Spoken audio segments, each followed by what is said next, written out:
और पहले ही निर्णय हो चुका है कि मैं अपराधी हूँ। ये कहाँ का न्याय है?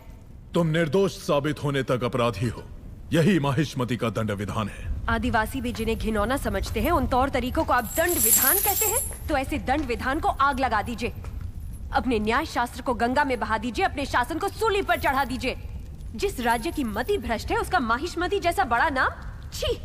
देवसेना, इस महान साम्राज्य के बारे में अगर एक और अपशब्द भी निकाला। बड़ी बड़ी प्रतिमाओं और ऊंचे ऊंचे सिंहासनों से महान साम्राज्य नहीं बनता राजमाता, एक विशाल हृदय से बनता है। लगता है वो यहाँ किसी के पास नहीं है। धिक्कार है। देख लिया महाराज, आपके सामने इतनी निर्लज्जता के साथ बात कर रही हैं, तो सोचिए मेरे सामने आपके बारे में कितनी तुच्छ बातें कही होंगी। सोच के देखिए महाराज।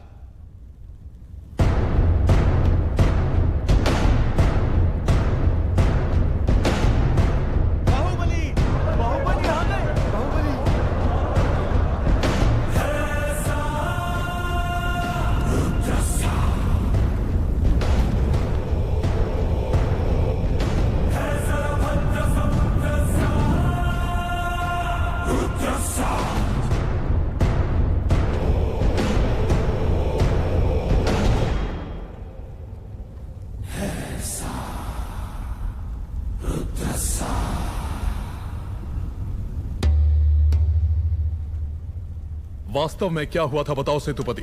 शिवालय भक्तों से भरा हुआ था महाराज। देवसेना भी वहां दर्शन के लिए आई। तभी आपके आने का समय हो गया था, तो मैंने उनसे कहा कि वो मुख्य द्वार की जगह दूसरे द्वार से आए। बाहु, ये क्या व्यवहार है? तुम पीड़ित को धमका रहे हो। विनती करने से सच बाहर नहीं आएगा महाराज। अपनी हद पार कर रहे हो बाहुबली। एक गर्भवती को बेड़ियों के साथ खड़ा करके ये सभा पहले ही अपनी हद पार कर चुकी है माँ। चाहे गर्भवती हो या वृद्ध, तुम हो या मैं, न्याय विधान सबके लिए एक है। जानते भी हो क्या हुआ था? क्या हुआ था देवसेना? शिवालय में सभी महिलाओं को एक तरफ बुलाया, अंदर भेजने के बहाने वो सब पर हाथ डाल रहा था। मेरे साथ भी वो यही करने वाला था, तो उसकी उंगलियां काट दी। गलत किया देवसेना। औरत पर हाथ डालने वाले की उंगलियां नहीं काटते, काटते हैं उसका गला।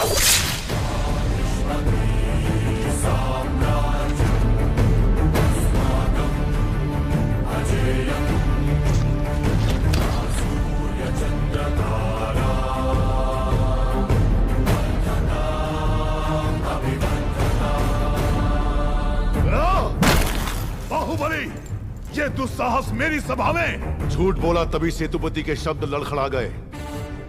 निर्दोष है तभी देवसेना ने निडर होकर सब सच कह दिया। सेतुपति दोषी साबित हुआ, उसका सर कट गया। बाहुबली, मान लिया सेतुपति अपराधी है भी, तो इसका निर्णय किसे करना चाहिए, दंड देने का अधिकार किसे होना चाहिए, तुम्हें या महाराज को? या फिर तुम खुद को महाराज मानते हो? गोद भराई के दिन तुम्हारी पत्नी चाहती थी कि महाराज तुम्हें बनना चाहिए। उसकी इच्छा पूरी करने के लिए ये दुस्साहस किया तुमने। माँ, चेतावनी देने के बावजूद तुम्हारी पत्नी हमारे संविधान को अपशब्द कहती रही, हमारे महान न्याय शास्त्र को कोसती रही। उसने शब्दों से हमारा तिरस्कार किया और तुमने तलवार से। तुम दोनों ने जो किया वो है राजद्रोह। महामंत्री, राजमाता, इस महाअपराध का दंड क्या है बताया जाए।